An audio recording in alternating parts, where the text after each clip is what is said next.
Salam Bapak Ibu, Opa Oma PKL UGPIB dimanapun berada, selamat malam. Teriring salam damai sejahtera dalam kasih Tuhan. Kita jumpa lagi dalam program saya dan PKL UGPIB membaca Alkitab bersama. Edisi Kamis malam 1 Mei 2025 bersama saya Maria Lomi, anggota PKL UGPIB Sion Jakarta.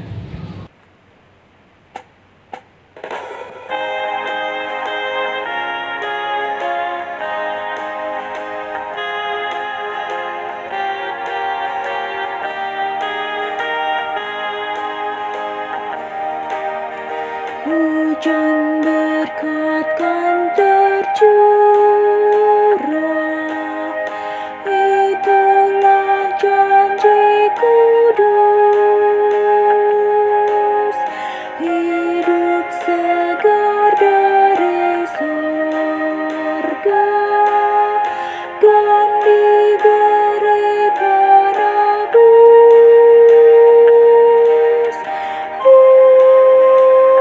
Hujan berkat-Mu, itu yang kami perlu.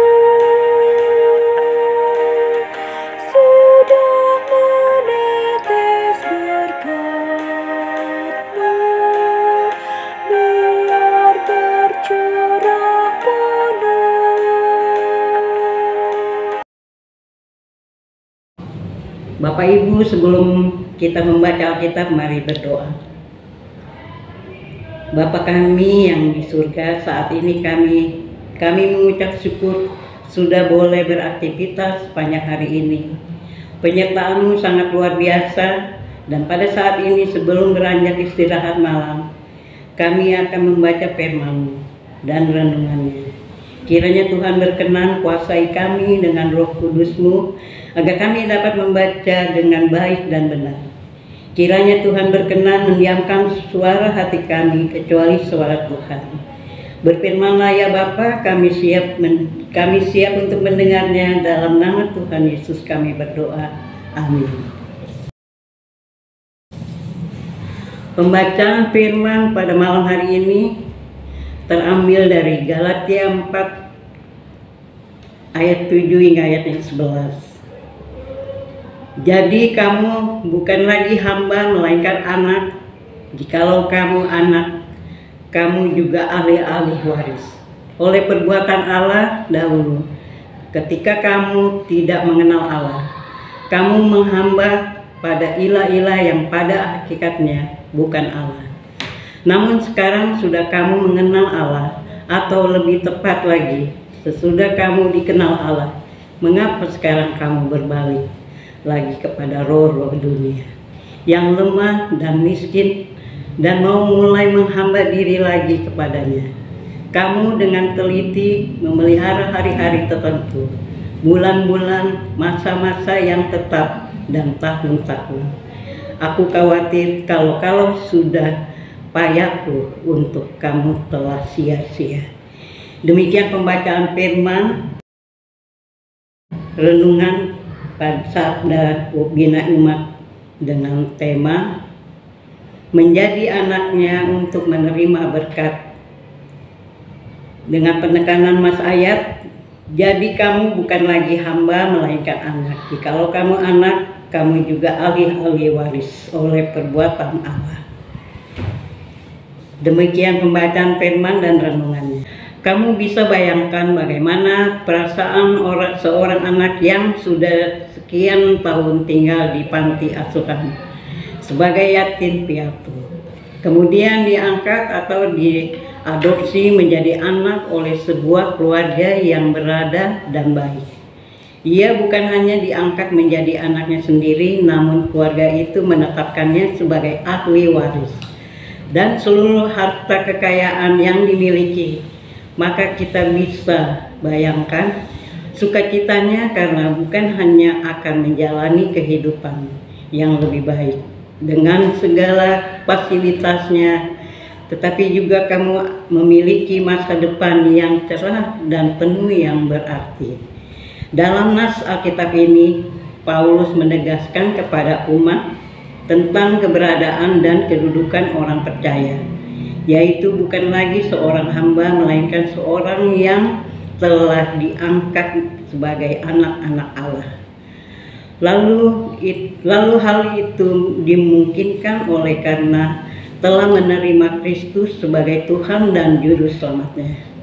Jadi bukan lagi hamba yang terikat pada hukum dan dosa, tetapi menjadi anak Allah sekaligus ahli waris karena Allah dalam kasih-Nya membebaskan kita dan mengangkat kita menjadi anak-anak-Nya.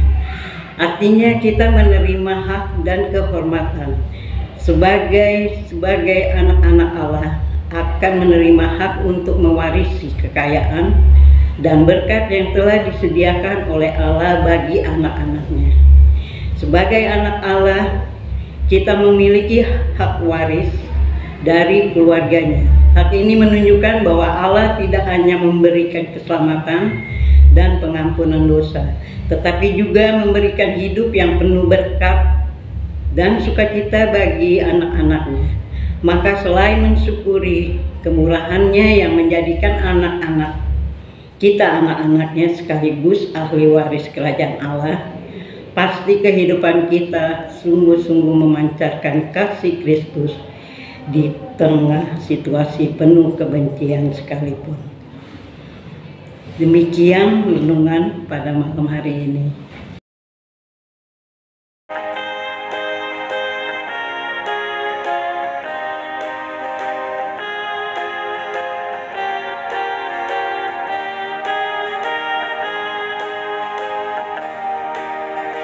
Hujan berkat kan tercurah,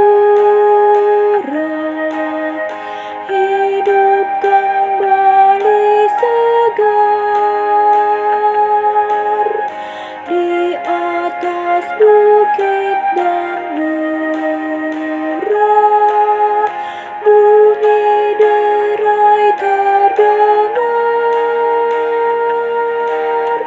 Hujan berkat-Nya, itu yang kami perlu.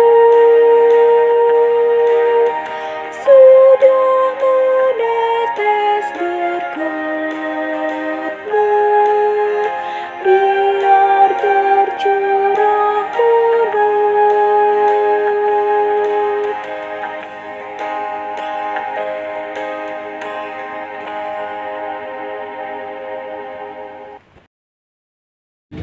Bapak Ibu, mari kita berdoa sebelum penutupan. Bapa Surgawi, kami bersyukur dan berterima kasih sudah dapat menyelesaikan tugas SPMAB malam hari ini. Kami bersyukur kepada Tuhan yang melayakkan kami menjadi ahli waris dan menerima berkat. Tuhan, saat ini kami mau berdoa untuk para pengurus Dewan PKLU. Kira Tuhan menganugerahkan hikmat, berkat, serta kesehatan agar tetap semangat dalam berkarya layan. Begitu juga para pengurus PKLU di setiap jemaat. Kami berdoa juga untuk para sahabat PKLU yang sedang dalam kelemahan tubuh. Tuhan jamah dan beri kesembuhan hingga pulih bagi yang bersedih. Tuhan beri kekuatan, Tuhan serta penghiburan bagi yang sedang berjuang. Dalam situasi apapun itu, Tuhan tolong dan beri jalan keluar yang terbaik. Untuk seluruh jemaat Tuhan yang sedang maupun dalam proses penyusunan PK, berkat-Mu selalu kami menantikan. Terlebih mungkin dalam persiapan pergantian pengurus secara khusus PKLU. Tuhan senantiasa campur tangan agar para lansia siap menerima tugas dan tanggung jawab dalam pelayanan. Inilah doa dan sembahyang kami yang kami haturkan dalam satu nama Yesus Kristus, Juru Selamat, penebus dosa umat manusia. Amin. Bapak, Ibu, Opa, Oma, kita sudah sampai penghujung perjumpaan malam ini. Selamat malam, salam sehat, Sampai jumpa di lain kesempatan. Tuhan Yesus memberkati.